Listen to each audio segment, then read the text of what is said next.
हाँ, YouTube channel पर मैं सांवलिया नरसी बाराड़ा, मैं प्रभुदास वैरागी, तहसील जावत, जिला नीमच। आज मैं इस गांव में विजिट पे आया हूँ। राजसमंद जिले में हूँ और मैं एक किसान से परिचय जानना चाहता हूँ।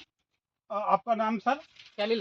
शालीराम जी माली घोरला कुआ। हाँ। तो ये आप पौधे कहाँ से खरीदे आपने? बराड़ा सांवलिया नर्सरी से। तो देखिए किसान भाइयों, और पौधे कितने लगे? ये 250 बोर्ड लगे। 250 लगे, ट्रायल के तौर पे लगे इस साल, है ना? हाँ। और आपने कहीं देखा था बगीचा क्या?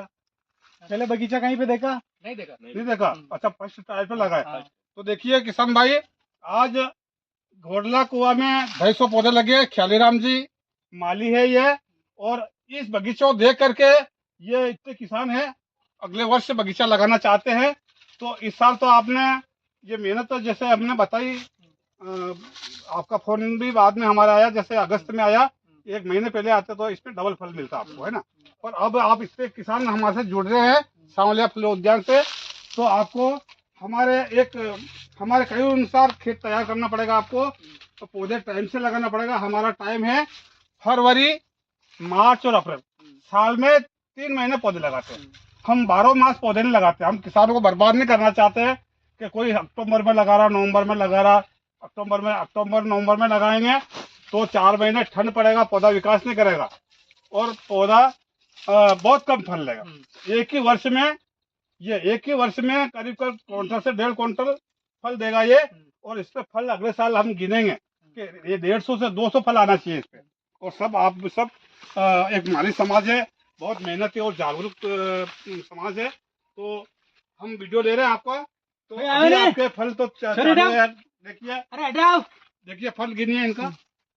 देखिए और बताइए यहाँ पे। फिर भी ये देखिए आप है जो हम सिर्फ आपके यहाँ कितने बार आए? एक बार आए हमें, एक बार लेट फोन किया आपने और किसी दूसरे के जरिए पर पौधे मंगवाए थे आपने, है ना? दूसरे के जरिए मंगवाए थे और फिर आपने फोन आया, फिर मैं आया और जल्दी बुला लेते तो फल ज्यादा आता। देखिए, तो इस प्रकार से 1 बीघा में, जैसे एक मैंने टाइम्स बताया कि 1 बीघा में 8 बाय 6 पर लगाएंगे 400 प्लांट आएंगे। हमारा बीघा बनता है 2000 स्क्वायर मीटर का, है ना? तो 408 लाइन से लाइन 8 फीट रखना है और पौधे से पौधे की दूरी 6 फीट। और इसमें बेसल डोज, जैसे अपन कोई करते हैं, जैसे पलटी करते हैं ना, फ्लो डिस्प्लो करते ना, तो पलटी करा के फिर 5-6 रोज से धूप लगाना उसको। धूप लगाने के बाद फिर आपको 2 से 3 ट्राली गोबर का खाद डालना।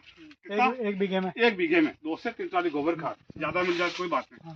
और उसके बाद बेसल डोज में गोबरी खाद डालना है।